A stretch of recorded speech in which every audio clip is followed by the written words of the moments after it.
Bonjour la famille, j'espère que vous allez bien. Soyez encore les bienvenus sur la chaîne KD Info TV, une chaîne qui vous donne les informations en temps réel chaque jour. Aujourd'hui, nous allons aborder un sujet très important qui porte sur la situation sécuritaire au Mali. Que va-t-il se passer dans les prochains jours au Mali? Après que le général Sadio Kamara soit tué par les djihadistes de la Jawad, la junte militaire Assimi Goïta vient de prendre une décision très ferme et prendre l'armée en main, c'est-à-dire occuper le poste du ministre de la Défense et à la fois rester à la tête du pays. En fait, c'est une situation très compliquée à comprendre. Aujourd'hui, les rumeurs s'intensifient, les questions tombent de gauche à droite. Comment le président de la République pourra-t-il exercer ces deux fonctions? Oui, c'est une situation très compliquée. Parce que la vision de la junte militaire Assimi Goïta est très contraire à ce que les autres pensent. Parce que juste après que les djihadistes ont fait tomber le général Sadio Kamara, ils ont bel et bien annoncé que les prochains jours seraient vraiment catastrophiques. Parce que en regardant aussi les trahisons dans l'armée, au sein de l'armée même, au Mali, la junte militaire Assimi Goïta pourrait se demander pourquoi encore donner ce poste si stratégique à quelqu'un que je ne fais pas confiance. Famille, c'est une situation très compliquée à expliquer, donc suivez la vidéo jusqu'à la fin, vous allez vraiment découvrir la vraie raison pour laquelle Assimi Goïta a décidé donc de prendre l'armée en main et à la fois occuper le poste du président de la République. On se retrouve dans le commentaire famille. N'hésitez pas à me dire en commentaire ce que vous en pensez à propos de la vidéo. On se retrouve dans le commentaire famille. Assimi Goïta prend lui-même les commandes de l'armée malienne. Le président du Mali vient de s'autonomer ministre de la Défense, plaçant directement sous son autorité l'ensemble des forces armées du pays. Une décision radicale qui intervient alors que le Mali est en guerre sur plusieurs fronts contre les groupes terroristes. À ses côtés, le général Oumar Diarra est nommé ministre délégué à la Défense. Assimi Goïta concentre désormais entre ses mains le pouvoir politique et militaire. Un signal fort envoyé à ses ennemis comme à ses alliés. Les gars, le président Assimi Goïta a décidé d'être lui-même le ministre de la Défense. Mon cher, on ne sait jamais. Mieux vaut prendre les choses en main. Actuellement, où les choses sont en train de se mélanger là, on ne sait pas qui est qui. Donc, il a décidé de lui-même être le ministre de la Défense. Remplacer son frère Sadio Kamara, père à son âme. Afin que, voilà, tout se passe bien, afin de pouvoir bien organiser, voilà, la sécurité. Et après, je pense, on pourra trouver quelqu'un pour occuper ce poste-là, quelqu'un de sûr. Vous savez, il y a tellement de traites qui sont en train de démanteler actuellement, là, par-ci, par-là. Donc, je pense que c'est une bonne décision qu'il vient de prendre. Lui-même, il va gérer tout. Et après, si tout va bien, je pense que, voilà, on va trouver quelqu'un placé là, afin qu'il puisse, voilà, perpétuer ce qu'ils ont commencé. En tout cas, force au président et force à l'armée malienne. En tout cas, arrêtez de vous trahir, les gars, pardonnez. Voilà. Parce que là, la confiance n'y est plus. Et c'est pas facile. Vous voyez. Félicitations au président et bon courage, bonne continuation et que la paix revienne au Mali. Famille, merci de partager, on est ensemble. Famille, plusieurs militaires arrêtés au Mali pour complicité dans les attaques terroristes du samedi 25 avril dernier. Écoutez. Agent Djakarija Sodjou, militaire en activité. Adjudant Moussa Djani, militaire en activité. Adjudant-chef Mamadou Keïta, militaire en activité. Soiba Diarra, militaire à la retraite. Les premières interpellations ont été faites. Nous débutons ce journal par la lecture. Famille, depuis 6 ans environ, le Mali est dans l'injustice.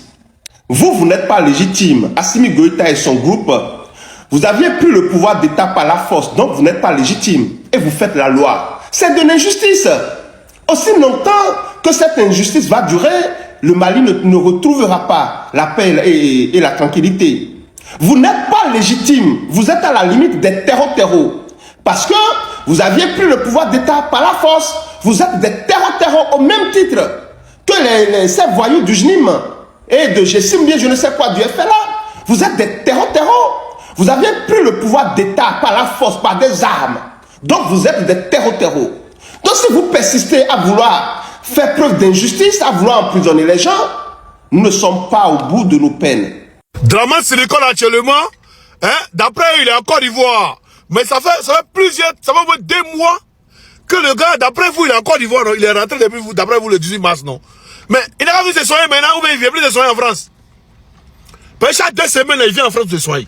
Oui. Donc, quand vous dites qu'il est en Côte d'Ivoire, il ne vient plus se soigner. Hein? Le 18 de ce mois-là, ça fait 2 mois maintenant. Qu'il est en Côte d'Ivoire, d'après vous, on n'a jamais vu ça. Vous dites qu'il est en Côte d'Ivoire, non? Mais normalement, chaque 2 semaines, chaque mois, là, il sort. Il sort pour venir se faire soigner en France. Il sort pour venir à l'hôpital américain. Hein? Maintenant, vous dites qu'il est en Côte d'Ivoire, on a compris.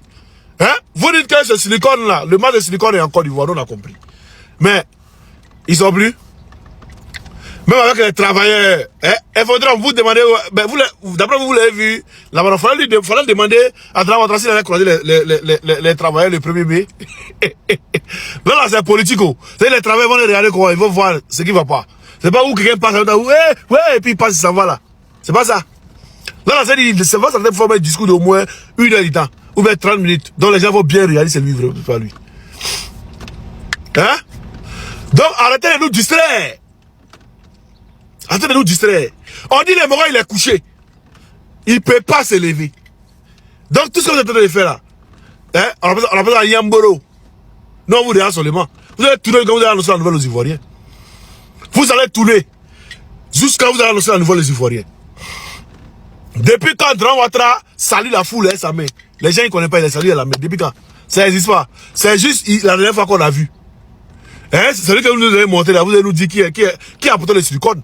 Qui est en bas du silicone? Vous allez nous dire ça, non, vous regardez. Vous allez nous dire qui est en bas du silicone. On n'est même pas pressé, on n'est pas diabolique pour vous. Tournez en rond seulement, tournez en vrac. Non, vous regardez. Jusqu'à ce que vous venez annoncer qui est en bas du silicone. Et tout ça vous demande. Maintenant, si ça c'est trop compliqué aussi là, si ça c'est trop compliqué, ben, laissez-nous parler. Maintenant, moi, c'est la question que je pose. J'ai dit, depuis, on a dit, la part de la présidence a annoncé que Dramane Ouattara s'en va au parc des Expos. Nous, on a fait des vidéos pour annoncer. Mais pourquoi tous ces communicants là, personne n'est allé là-bas pour voir Dramane Ouattara. Ou pour faire des lives, vous faites tout. Pourquoi? Vous voyez des questions qu'on se pose.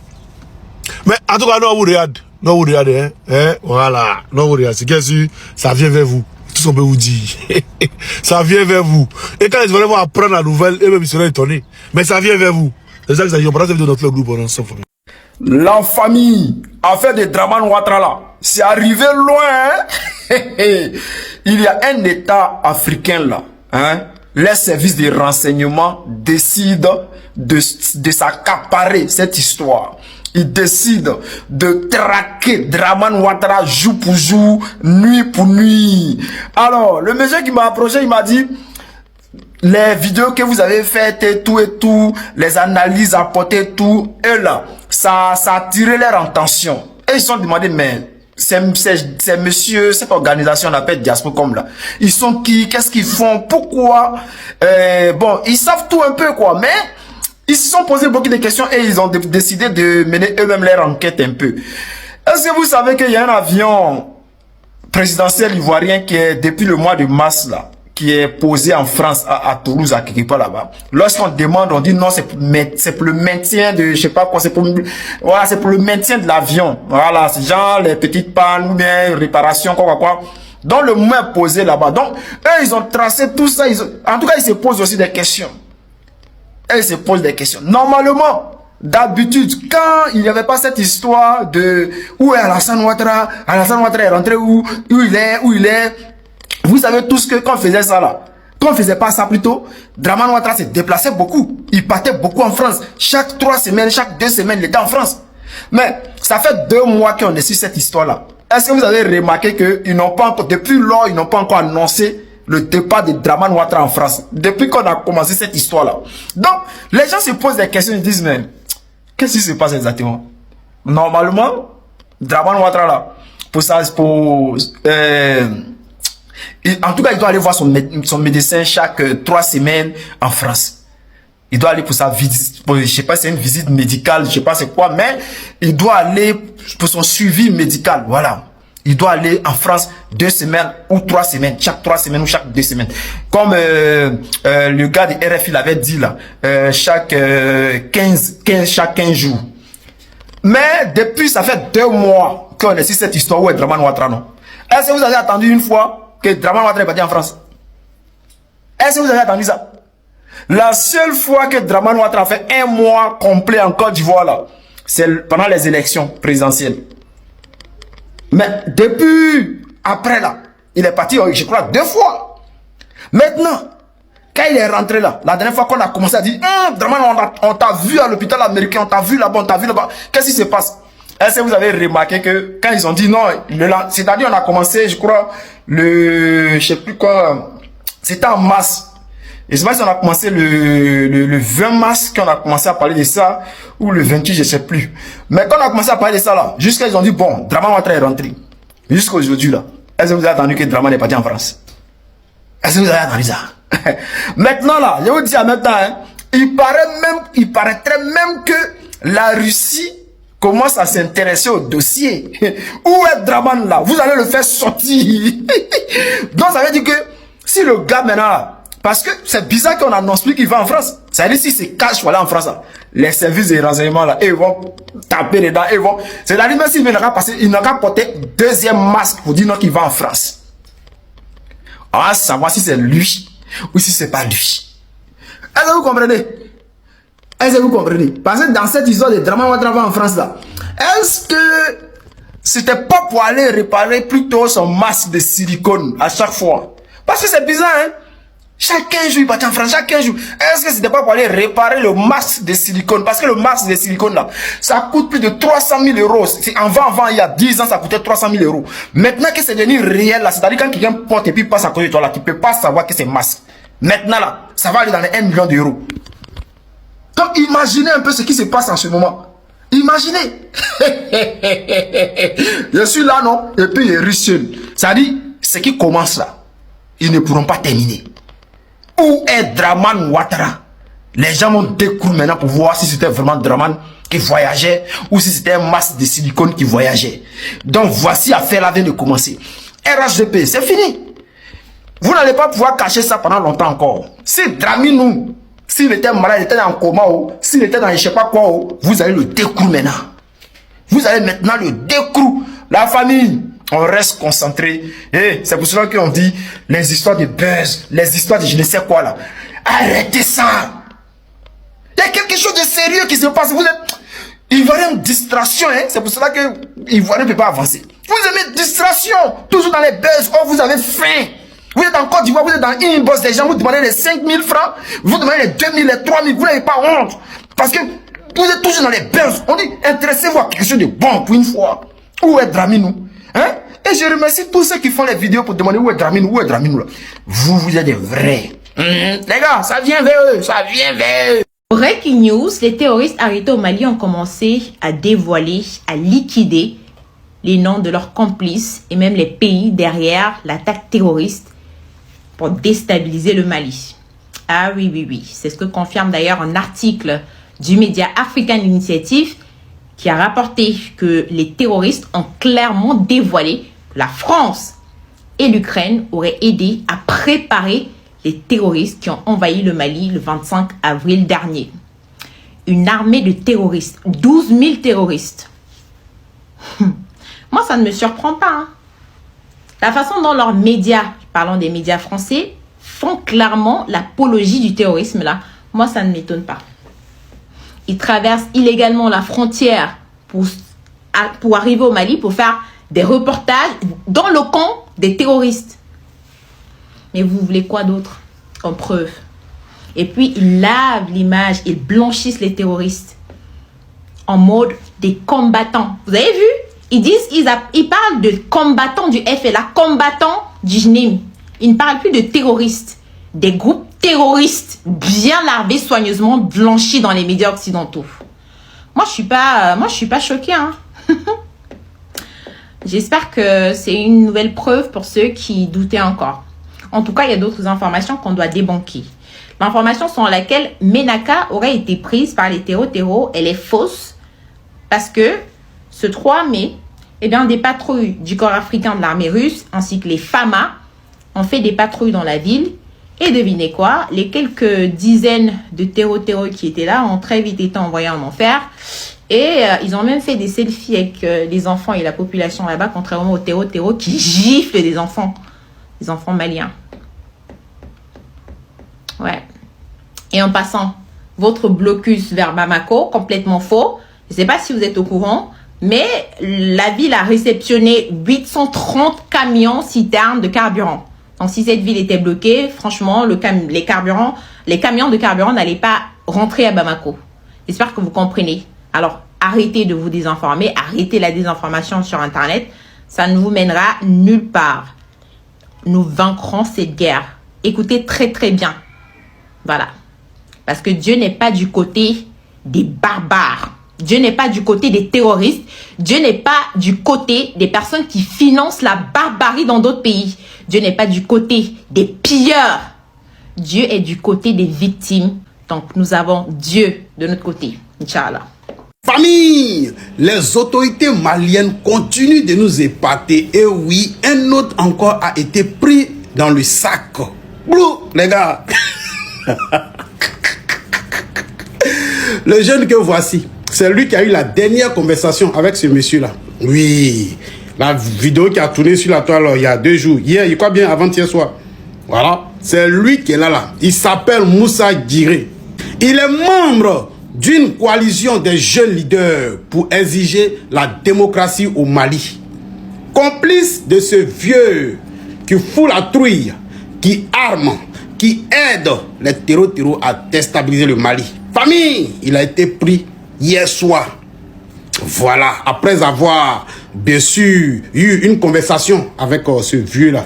La conversation, allez sur ma page Facebook, allez-y en bas là-bas, vous allez voir. J'étais en train de communiquer. Famille, je vous ai dit, personne ne sera épargné. Tu es complice, mon frère. On a déjà bouclé tout. C'est scellé. On va tous vous youkou dans le pays là. C'est de ça qu'il s'agit. Les gars, partagez ça en poids et les tracts se poursuivent. On est ensemble.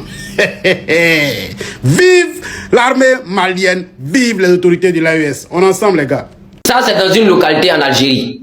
Voilà. Et ils sont en train de faire ça à un noir. Donc, vous qui soutenez les terroristes, on espère que quand vous voyez ça, vous êtes fiers, vous êtes satisfaits. Voilà. Parce que quand vous regardez la vidéo, il y a enlevé le son, c'est tout. Sinon, quand tu écoutes la vraie vidéo, ils sont en train de le filmer, ils sont en train d'essayer de l'intimider et puis les autres se moquent. Vous comprenez? Et ça se voit clairement. Donc ça se voit clairement qu'eux-mêmes ils font rien avec l'être humain tant que tu n'es pas avec eux, bien tant que tu n'es pas de leur côté. Tant que tu n'acceptes pas d'être comme eux là. C'est qu'eux-mêmes ils font rien toi-même. Vous comprenez? Quelle que soit ta nature. Vous comprenez? C'est pour ça que moi je dis ceux qui soutiennent les terroristes aujourd'hui, vous qui faites les vidéos, le RDA vous envoie, vous venez faire les vidéos pour les soutenir. Le Mali doit tomber. Le Mali doit... Mais vous souhaitez que les terroristes vivent au Mali plutôt que vos propres frères vont vivre au Mali? Et vous pensez que si on parle du Grand Maliba, vous souhaitez que le Maliba tombe. On parle du Grand Maliba, on ne sait pas si vous avez oublié l'histoire du Mali et l'Afrique.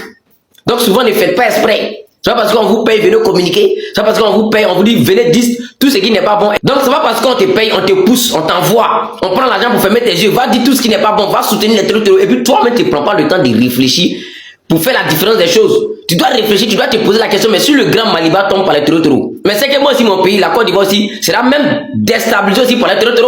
Tu dois penser à ça. Parce que quand on parle même des, c'est-à-dire d'Azawad, on parle des terroristes, on parle des génies et tout ça là. C'est plusieurs groupes combinés. Et parmi eux là, chacun son objectif, chacun son ambition. Mais c'est parce que ces choses, si eux là-bas qu'aujourd'hui sont obligés de se mélanger, si ils ne sont pas mélangés, hein. Mais si aujourd'hui ils sont obligés de se mélanger, c'est parce que le pouvoir d'Assimi Goïta est fort et très puissant. Donc si on ne les a pas mélangés, ils ne se sont pas mis ensemble là, ils ne peuvent pas combattre le Mali. Donc c'est pour ça qu'ils sont unis pour le moment. Sinon chacun d'entre eux a leur ambition. Il y a d'autres qui veulent le Mali, mais il y a d'autres même qui sont en train de lutter pour une cause même des religions. Il y a d'autres même qui veulent imposer les religions en brille à tout le monde. Donc c'est pour vous dire, on ne souhaite pas ça, mais si jamais les terroristes frappent leur coup d'état au Mali, et que eux là, ils prennent le Mali là, dis-toi que la Côte d'Ivoire n'est pas en sécurité. Tu comprends? Parce que ceux qui sont en train de faire la lutte pour imposer les religions aux gens en brille là, tôt ou tard ils vont arriver chez toi. Tu comprends? Et quand ils vont arriver chez toi, tu n'auras pas le choix que d'obéir. Si tu ne veux pas obéir, ils vont te sacrer. Ils vont te dire. Et ils sont sans pitié. Ils ont les mots même qu'ils prononcent même avant de te dire. Voilà. Ils vont te dire Bismillah Rahman Rahim. Ils vont crier le nom de leur Allah. Et puis ils vont te dire. Et puis lui, il s'est dit dans sa tête qu'il t'a déjà pour une bonne cause parce qu'il va au paradis. Tu comprends? Selon lui. Donc voici leur logique, voici leur manière de fonctionner. Donc c'est pour te dire eux-mêmes là, ils ne sont pas humains. Vous comprenez? Eux-mêmes, ils n'ont pas oreille. Donc là, ceux-là, mieux vaut de les repousser de loin plutôt que de souhaiter que le Maliba tombe, le Maliba échoue et puis ils vont arriver à ton niveau. Donc si les chefs d'État, les dirigeants africains, ils étaient conscients, ils étaient intelligents là, tout le monde allait se lever comme un seul homme pour soutenir le Mali. Mais comme on le sait, là du crédit, lui, il a le temps. Il a le temps de prendre notre argent pour financer les terreaux pour les héberger dans tous nos grandes forêts. Voilà, attaquer à chaque fois nos voisins. Donc lui, c'est sa spécialité qui est là. Parce que bon, l'impérialiste lui a dit, il faut obéir à mes ordres. Donc lui, il n'a pas d'autre choix que d'exécuter les plans. Vous comprenez? Lui, il n'a pas d'autre choix que d'obéir aux autres. Faut pas, il va obéir. Tout ce qu'on lui dit de faire, il va exécuter. Il va faire, faut pas, il va obéir aux autres. Il sait que s'il refuse, ses maîtres vont l'enlever là. Vous comprenez? Donc lui-même, il aime, qu'il a déjà. Il a déjà. Mais son petit frère qui est là actuellement là. Il n'a pas d'autre choix que d'obéir, il est obligé de suivre la même logique comme son grand frère. Parce que lui-même fait erreur, ils vont lever pouvoir dans sa main, et puis ils vont dire, bon, vous-même là, vos goins là, vous avez déjà créé rébellion, vous avez déjà 3000 personnes en Côte d'Ivoire, donc vous allez pas assumer les conséquences, vous voyez que votre grand frère a déjà. Donc il y a Rama de sa main qui est là, donc où ils sont là, ils sont condamnés à suivre cette logique là, trahir l'Afrique, prendre nos ressources, donner à l'impérialisme, vendre l'Afrique pour que l'impérialisme puisse s'enrichir. Et puis pour que le peuple même qui est déjà pauvre là, continue de rester toujours pauvre, continue de s'appauvrir à chaque fois. Et puis eux là, ils sont toujours là en train de se soumettre au maître, en train d'obéir aux autres, en train de prendre, c'est-à-dire en train de lutter pour que l'impérialisme là, lui devienne plus fort, plus riche, en train de nous diriger, en train de nous esclavager à chaque fois. Et eux là, ils sont destinés à rester en tant qu'esclaves de salon. C'est pas pour rien que le capitaine Ibrahim Traoré dit ce sont les esclaves de salon, c'est un proverbe.